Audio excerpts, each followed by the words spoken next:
Hello everybody, Backyard Bullion here, and welcome to this week's Ponderous Wednesday, where we take an interesting and thought-provoking topic, have a good old ramble about it here on YouTube, and share some thoughts and opinions. And this week we're going to focus on some of the reasons why perhaps you might not want to be buying gold at the moment. Now, I did a similar video last week talking about some reasons not to be buying platinum. If you haven't checked that video out, please do go and have a look. Thank you very much to everybody who commented on that video. I got some really interesting comments from everybody. And I have to say, overall, people are incredibly favourable towards buying platinum at the moment, which I find slightly ironic considering I did a video talking about why not to buy platinum, and even over on the silver forum, lots of people joining the group order to buy platinum at the moment. So found it quite funny that you tell people not to do something and they go ahead and do it. So today I thought I'd try and fuel global gold sales by talking about some of the reasons not to buy gold. Now, before I jump in any further, I just want to caveat this whole video with a little disclaimer. As always, I am not a financial planner, I'm not an investment guru, I'm just a dude who likes to buy shiny things and talk about them here on YouTube.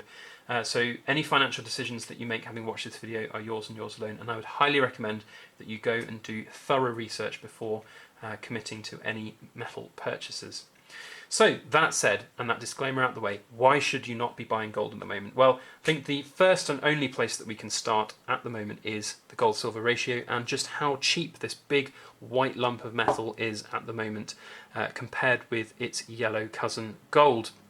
I've got this kilo bar here to kind of help illustrate the point. This is brand new for my longer-term pension stack, and I think that's going to be an interesting kind of thing just to get us started. What I will say is that what I'm saying today is based on my own thoughts and opinions on my own situation.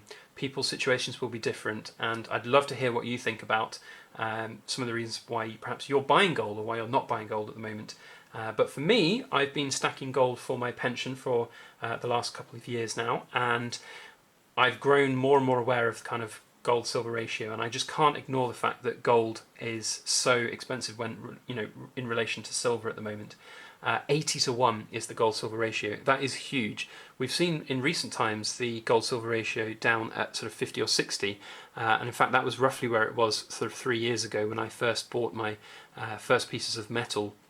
And by the way, this is my 1 ounce Oriental Border Britannia in gold. Absolutely love this coin. This is my pick of the year. But as I'm sort of alluring to today, maybe it wasn't a great purchase at the time. I have no regrets buying this because I absolutely love it, and it will be in my pension stack for a very long time as a kind of premium earning coin. But at the same time, with the gold-silver ratio being as it were when I bought that coin, would it have been more sensible to buy silver? Now, the silver ratio to gold ratio is important because it means that you can essentially buy your gold now but in silver and then wait until the ratio is correct and then swap it out. So for me, that's why I would be buying silver over gold at the moment, because I would be able to buy more gold in the future for the money that I have right now by waiting. It's a really interesting way of being able to expand your current and existing stack without actually having to spend additional cash as well. So, you know, let's just say for the sake of argument that you have £1,000, and I know that spot prices are going to be slightly different to what I'm saying, but let's say spot price for an ounce of gold, or let's say you can buy an ounce of gold at the moment for £1,000. So you go out and you buy this this Oriental Britannia for £1,000. It's an ounce of gold, which means the equivalent silver that you could buy would be 80 ounces, which is probably going to be about 2.4 kilos, 2.5 of these, let's say. Maybe not quite that much here in the UK because we have to deal with taxes and shipping and all of that wondrous thing. But anyway, let's just keep it simple for the sake of argument. Now, if in the future you want to, or let's say the gold-silver ratio drops down and you want to sell that silver to then change it up into gold, let's say it's 80 to 1 right now, it goes down to 50 to 1, you will then be able to sell that silver and keep 30 ounces of it and then have that gold. Now, you could then also keep on selling that, you know, leftover silver that you had, and that leftover silver, you know, if it goes down to 50, that's going to be 0.6-ish of an ounce of gold extra. So the £1,000 that you spend right now would be exchanged for 1.6 ounces of gold in 5 years' time. Now, let's say in 5 years' time, the price of gold is £1,500 an ounce. For 1.6 ounces of gold in 5 years' time, that would cost you over £2,500. Actually, I don't think I've done my maths right. It would cost about 2.2, something like that. I can't do mental math that well. But regardless, you're buying 1.6 ounces of gold essentially now, but in a silver form that you're going to hold and then change for £1,000, Or you can wait and you can buy 1.6 ounces of gold in the future for £2,500. So you can see there's a huge difference there. And that for me is just too good an opportunity to kind of miss out on. So this is kind of, I guess, the start of me playing that gold-silver ratio by buying a little bit more silver for my pension stack and holding it for the short term, and then exchanging it up. What I think is important though is how you go about doing that. For me, it's all about kind of just bullion grade silver. Having big bars like this is important. Having coins is great, but you often pay a little bit more premium for coins depending on how you buy them, I suppose, and where you buy them from.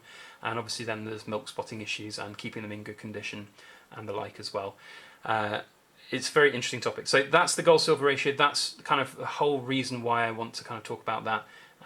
There is a secondary point to the gold-silver ratio as well, which I really want to highlight, and that is that for the gold-silver ratio to actually come back in the favour of gold, prices will have to change. Relative prices to silver and gold will have to change.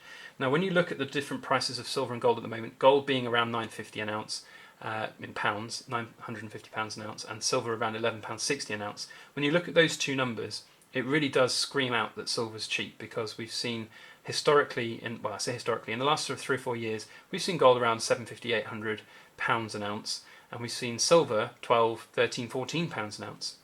So in my opinion, it means I think that there's a lot of room for silver to grow and for gold to dip.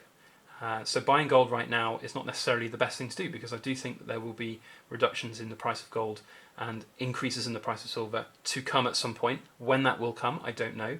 Hopefully it will come, and we haven't seen a new sort of reset of the various ratios. I mean, historically, back in the 20s and so on, gold-silver ratio was around 12 to 1, and even older than that, it was usually around 6 to 1, where that was the kind of ratio that it was pulled out of the ground. But so that's an interesting thing to think about, is that the price, one of the two will go up compared to the other considerably, and I think silver's got a much better chance of doing that than gold has at the moment. So that brings me on to my second point, which is why you maybe should not be buying gold at the moment, and that is kind of the fact that it is an incredibly valuable metal, and it requires quite a lot of money to lock up into one particular coin. Now, as I said, here you've got 1 ounce of gold, roughly £1,000, let's say, give or take a little bit here and there.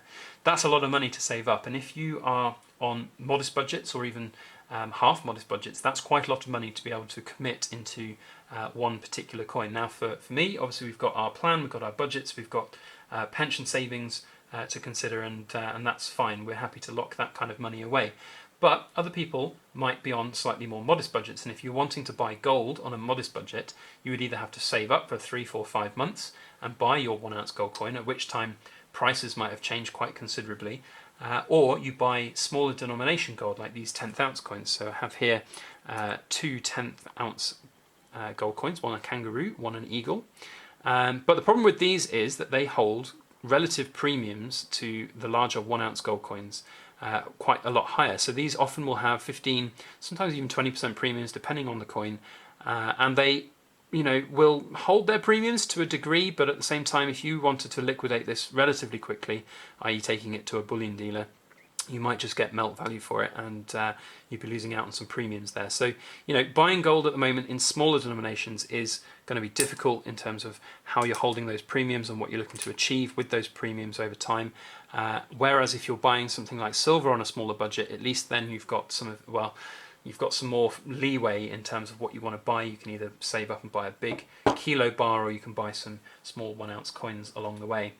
And that's an important factor, because if you just go and chunk everything into one big gold coin and you want to then liquidate something, so let's say you've got an emergency situation, selling your gold is quite a commitment. It's a big coin is going to hold a lot of value, and if you've got your boiler broken down and you need 500 quid to repair it, and all you've got is a 1 ounce gold coin, you're going to have some leftover funds to think about there. So having the smaller denomination coins is useful for that, but at the same time, as I've highlighted, you'd be paying premiums on them, and you'll probably be losing out on those premiums.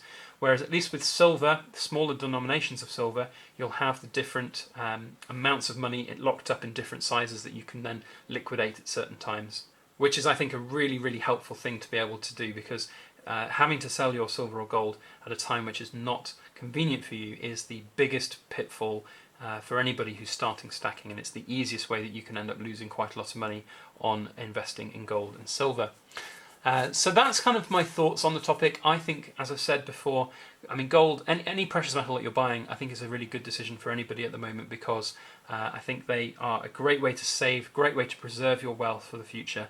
But which metal to invest in is always going to be a difficult one. It does seem at the moment that of the three kind of well-known metals, platinum, gold and silver, that at the moment gold is certainly the most expensive of the three. That doesn't mean that I think gold is a bad investment. As I said, I think anybody saving for the future is a great thing to do, and certainly if you're saving for 10, 20, 30 years, the longer term, then if you're buying gold right now, you shouldn't be worried. I think it's a good preservation of wealth tool, and it will be a good preservation of wealth tool.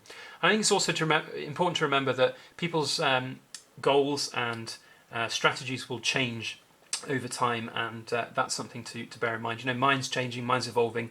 I think it was like this time last year which I made a video talking about why I was moving away from stacking silver for the long term into stacking gold, and some of those reasons are still valid. Talking about weight and space allowances, that's something gold has in its favour, but at the moment the silver gold ratio is just so good at the moment that it makes sense not to do it.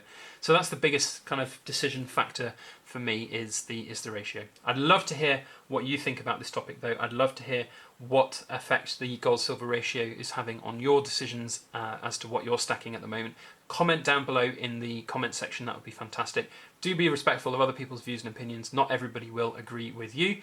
Otherwise, if you like this video, please put a thumbs up on it and share it around via your social medias if you can. That would help everything I do here on the YouTube channel to share it around. If you haven't subscribed to my channel yet, please make sure you hit that subscribe button. We're nearing 3,000 subscribers, which I can't believe has happened so quickly. We were only doing 2,000 subscribers at the end of last year. So huge thank you to everybody who subscribed already. But if you haven't, hit that subscribe button and you'll get more weekly content. And if you hit that little alarm bell, you'll get notifications when I upload future videos as well. Otherwise, that's all I've got to say. I hope you all have a fantastic second half of the week. Thank you so much for watching. Make sure that you like, share, comment and subscribe for more.